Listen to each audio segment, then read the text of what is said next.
Welcome to another episode of the Ultimate Fertility Guide, shared with you on the Ultimate Fertility Guide Facebook page and the Fertility Podcast Facebook page. I'm Natalie Silverman, host of the Fertility Podcast, and I've created the Ultimate Fertility Guide to hopefully make, when you're looking for information about your fertility journey, the aim of it is to be a concise directory where you can see all different elements of what's available to you in the fertility world, be it a clinic that you're trying to find out about, be it a test that you want to use to understand more about your fertility.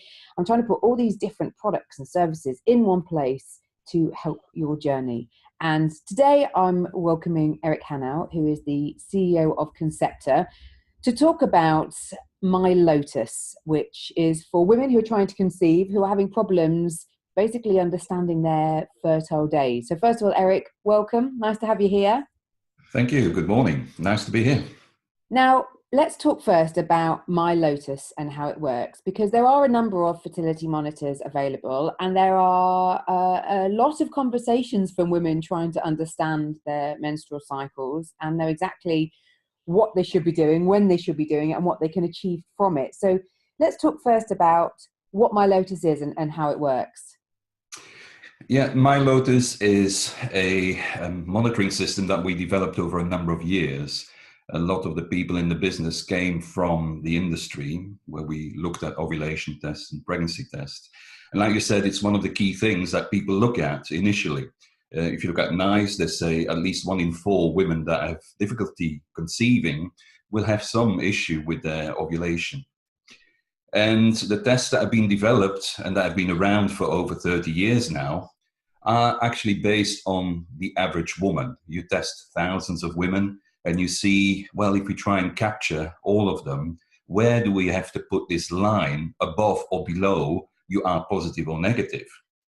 And that's what most of these tests do. Now, what we developed is something that helps each individual woman, because every woman is different.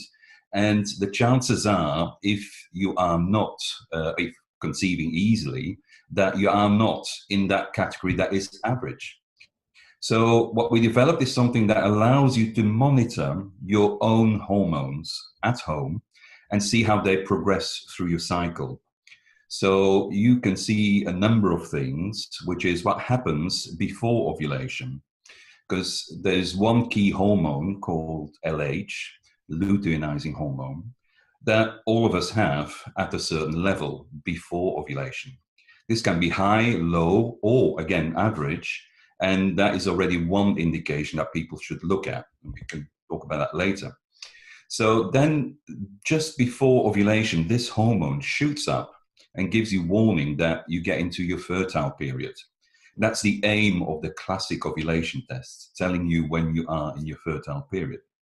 We do that as well, but we pick up many more women. Those that can't pick up their ovulation with classic tests, we can pick them up. Those that have a very high baseline level and potentially could also not use classic tests, we help them as well. So our monitor monitors what happens in your body. It's not the average woman, and allows you to detect your fertile period and detect potential issues to do with ovulation, before ovulation and also afterwards, because once you have the surge, you can now see what is your hormone profile during that whole ovulatory period. Does your surge last a number of days? Does it go up or down like the classic graphs you see in instruction leaflets, but that doesn't happen to many women? Or do you get a double peak?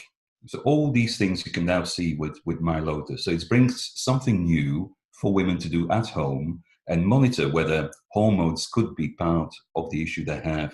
It could be a reason why it's taking them longer than expected to get pregnant.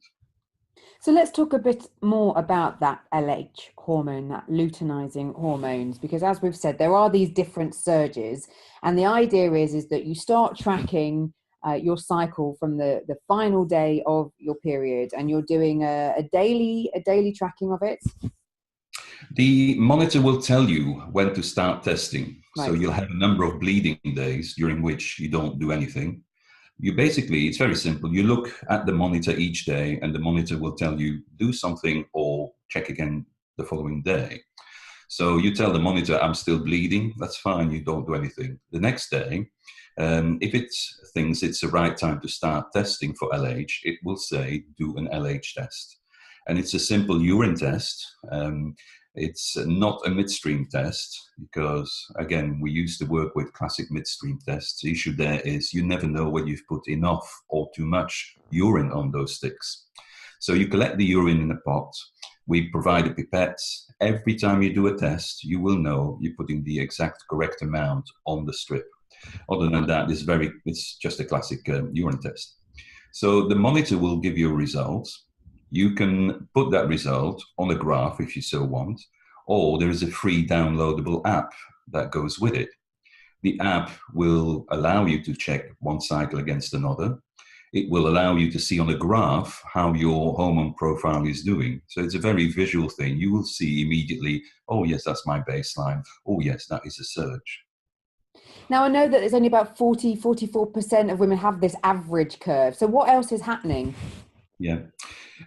What we call the average curve that you see in sort of literature is a straight baseline, a big, huge surge, and then straight back to baseline. So what women will see is it will be a little bit of a wobbly line, but it will roughly tell you what your baseline level is. And again, this can be high, low, or average. Then a surge is at least twice the baseline level. And what we have seen is there's quite a lot of women with a low baseline that see this doubling, but that don't reach the cutoff level for the average woman. So the classic test would tell this woman, no, you're still not ovulating. So some women will never see a positive with classic tests. Now, because we're looking at least doubling, if you see the doubling on a graph, it will be visual for you that is for you a doubling of the test. So other women will see a huge peak and then a gradual decline over 2-3 days. That is now related to the best profile or the most likelihood of conception, women with that sort of profile. Then you have others where your body says, oh, that follicle is a bit small, and your body starts to produce hormones again, even after you've seen the initial peak. So if you keep on testing, you will see, oh, I've actually got 2 peaks in my cycle. And about 70% of women would see the same profile every cycle. So women that think, I'm irregular, I'm so irregular, it's unbelievable. If you start to look at it, you see actually that irregularity is coming back every cycle. So it tells you, the monitor tells you how your body works, basically. And some women will be completely irregular, but it will also then tell you that is the case. And for them, the monitoring will be even more important because at least they'll be able to detect when they are actually in their fertile period. Now, I know as you've been developing and asking more and more women about how they're tracking their cycles, it's been quite surprising how confusing we find all of this and how misunderstood it is about what your fertile days are. So say you're monitoring and you've seen your LH surge, then there's still that confusion as to when your fertile window is, isn't there? Yes, and it all stems from the fact that ovulation test, ovulation kit, is actually a misnomer. It doesn't detect ovulation. It gives you warning that your body's getting ready for ovulation. So in terms of having intercourse, that is what you need to know. To have confirmation that you actually ovulate would require a different test. So an ovulation test will not tell you you are definitely ovulating. It will give you a good clue. So it's a bit like a television. You switch it on and you don't need to know how all the bits work. So we're trying to distill it into very simple messages. And for us, it's, look at the monitor each day. The monitor will ask you, do something, don't do something. And when you see the surge, you are in your fertile days. You want to look at it further because, some women that are using ovulation tests now don't really need it. You detect your surge, you're fine. With us, you can detect more because if nothing happens when you detect your surge with a classic test, there may be other things behind it. At least you know, oh, I've got 2 peaks or So you get additional information with us.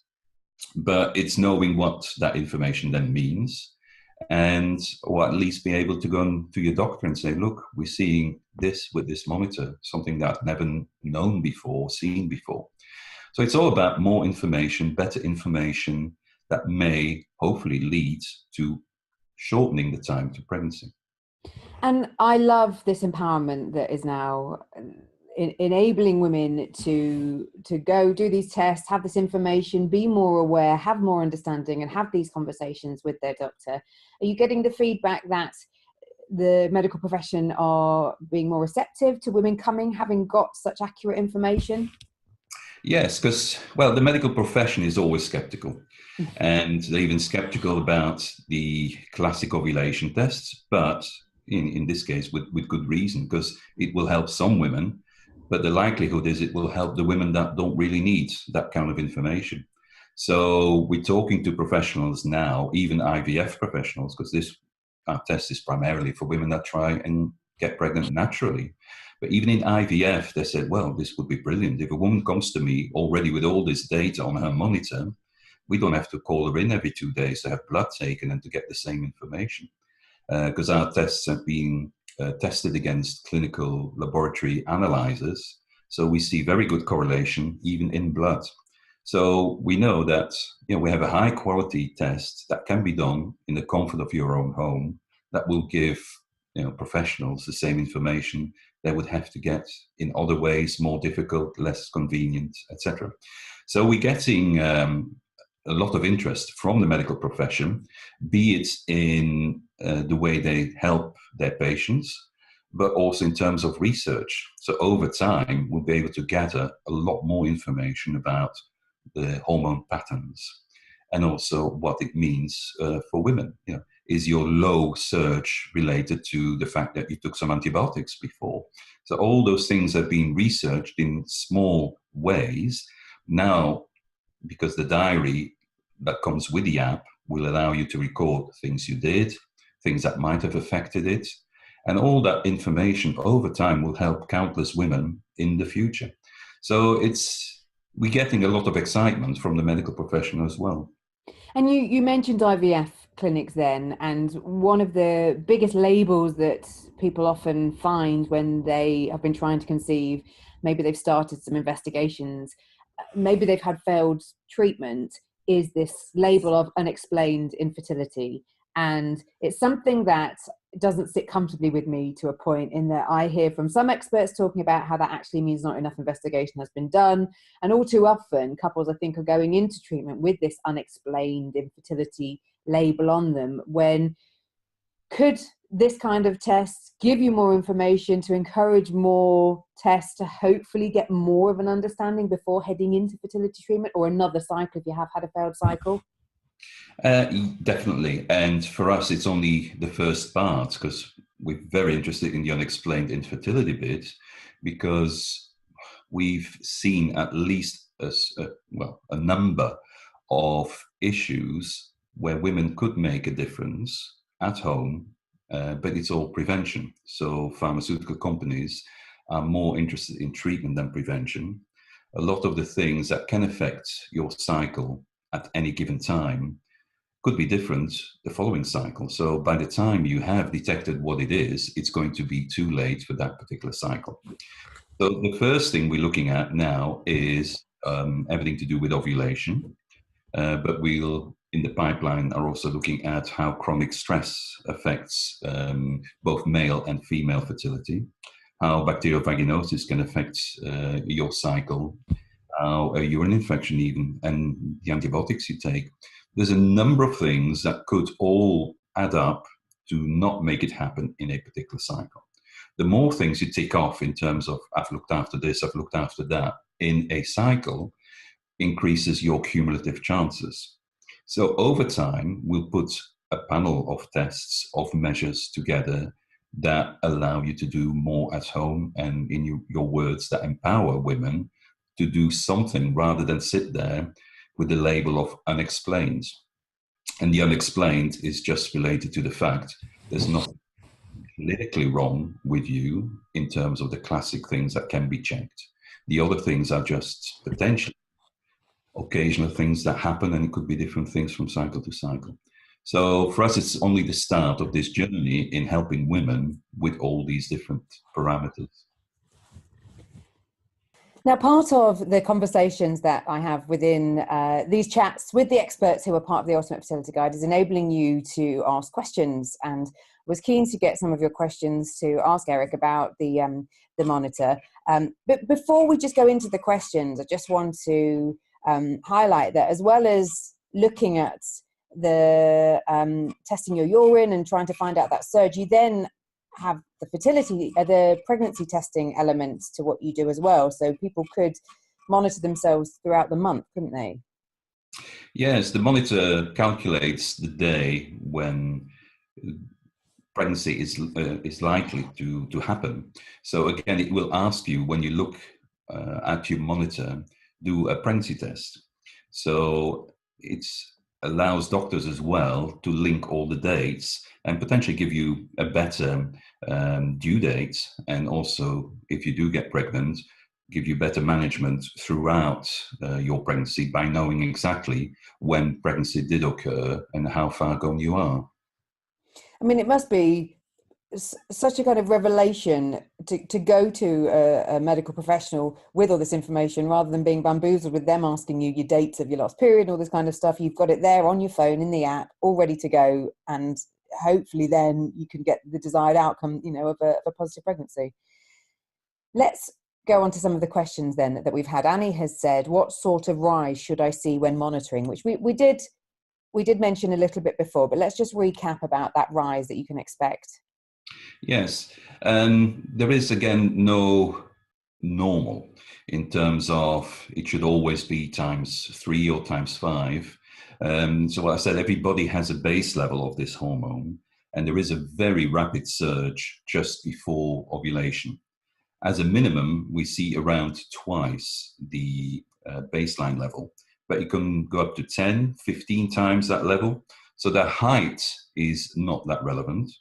It's the ability to detect the rise. So as soon as you can see that it's doubled, that is your personal surge. And then 24 to 48 hours later, that is when ovulation would happen. So that's the warning you get. But I say all women are different, and there is quite a wide range as to how high that surge is.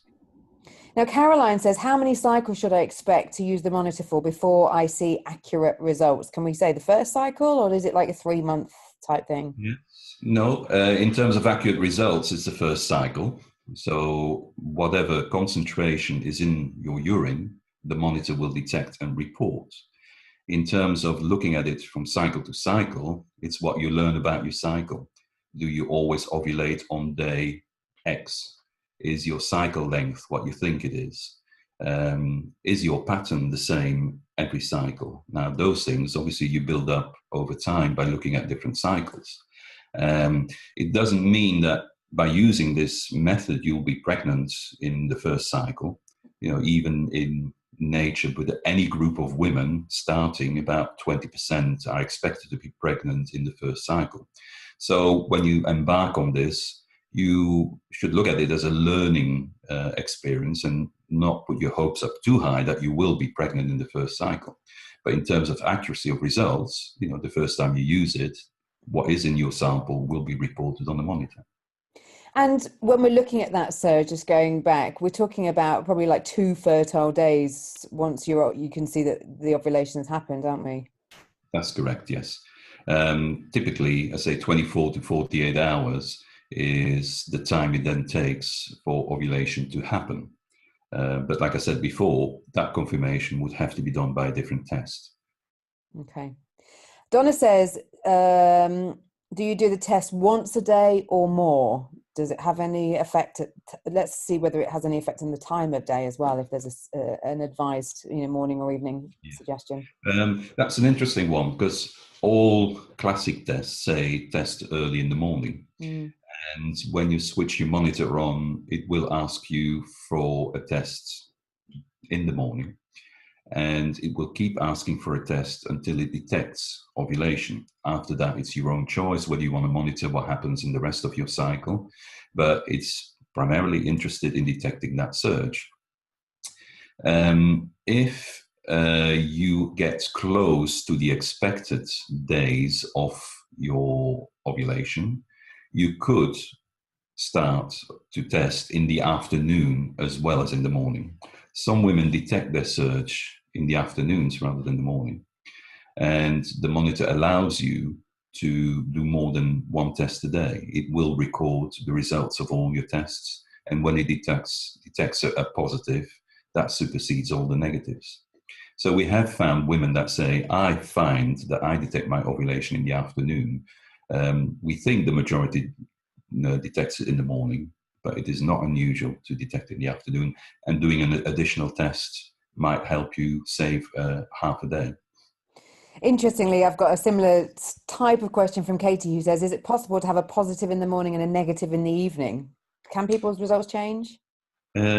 People's results can change. I think it would be more likely to be the other way around, that your surge hasn't happened yet in the morning and you detect it in the afternoon. The other way around would be, in my view, probably only towards the end of your ovulation period, because your body starts to stop producing LH at the end. So you might just detect a positive towards the end, and then in the afternoon not detect it anymore. Because during the whole time of your ovulation, your body produces LH. So although it's a short half-life, which means that the amount of LH that's there sort of halves every 20 minutes once you stop producing it. All the while you are producing it, you're producing new LH combined with the old LH. So technically, you should still be positive in the afternoon if you are positive in the morning. So it's an interesting one. I'll research it myself a bit out of interest. It's that I've never come across it. The other way, yes, negative in the morning, positive in the afternoon. Positive in the morning, negative in the afternoon, unlikely, but technically possible towards the end of the ovulation period. I think it's important to say with this type of thing is it's meant to help. It's not meant to drive you mad. I do see conversations about people stressing a lot about this, especially if they're not getting a positive. And Christina says, I've been testing for ovulation and it's always negative. Should I be concerned? Because that does suggest things like PCOS that haven't necessarily been detected, doesn't it? Yeah. Well, I don't know if it will make her feel better, but she probably in with 19 to 20% of women who are never seeing a positive with classic ovulation tests. Right. So it is possible that she has a low baseline, but also a low surge. It is possible that she doesn't ovulate, but the only way to test that is to look at the quantitative results. So what is the concentration each day of that LH hormone? And when there is a rise, she will be able to see whether there is a rise or whether that line stays flat. In which case, yes, it is linked to known issues and she could have that looked at further. We did some user trials and we did have women who did comment and said, I always thought I was anovulating, now I have confirmation. So they were even glad to have confirmation of that, which before they only suspected. Okay. And as far as getting hold of My Lotus, you're a new product. How easy and where can people find you? Yes, we have been working hard on the registration part because it's one of the most regulated industries is to sell medical devices to consumers. So we are very, very close to now announcing when it will be available.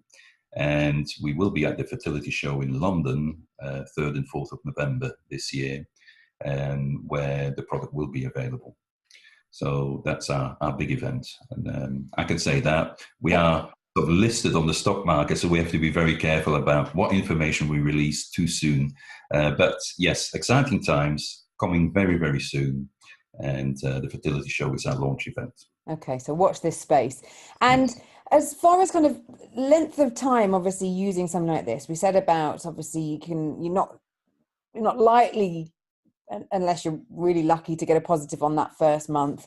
But there's not really an endpoint until you get the desired result. You can keep testing, you can keep monitoring, you can keep asking questions and investigating. So as far as the product goes, you can just keep monitoring it and trying to work out some kind of patterns as you go, can't you?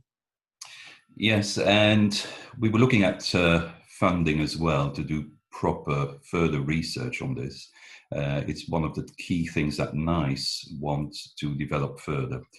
They want to know if women under 36 should be on a different timeline in terms of testing and keeping testing before going to IVF versus women over 36. We were going to look at 3 age groups, follow them for a year, and see what happens in terms of keep trying. The aim is to allow doctors to give better advice to women rather than keep trying for a year before you get any help, etc. So there are a number of research projects where over time we will provide a lot more interesting information as to how quickly, again, the average will get pregnant. We do know, for example, yes, 20% get pregnant in the first month out of any group of people, and then it gradually sort of slopes towards 3 years and longer, where after 1 year, there's about 18% of women still not pregnant. After 2 years, 12%, etc. But every year, you have a number of these women that still get pregnant naturally, and nobody knows why. Again, it's this unexplained part. And if you follow each group, say the ones that have been trying for 6 months, it's a key group where we start to say, okay, why not look at My Lotus? Then if you were to use My Lotus for 3 months, we expect sort of 1 in 4 to be pregnant. And that's just nature. By empowering women doing something, you do affect the way your body is anxious. And anxiety is one of the factors that affects fertility in any given cycle. So unwittingly, basically, you address an aspect that might contribute to you not getting pregnant in a certain cycle.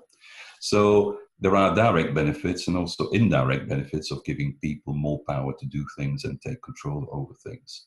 But ultimately, we need some studies to show, yes, about 1 in 4, if you've been trying between 6 months and 12 months, about 1 in 4 will be pregnant by using this for 3 cycles.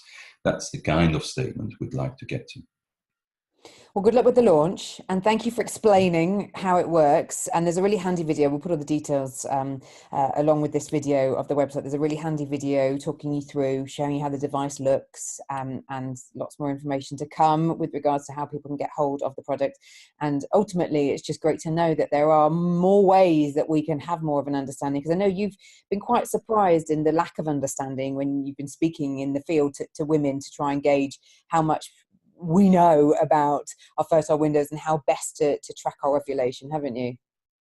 Well, not just women, even medical professionals. You get stuck in a certain amount of knowledge, and especially when it comes to prevention, the whole medical profession is geared to evidence, and studies, which people either don't have the inclination to do because pharmaceutical companies wouldn't get money out of prevention.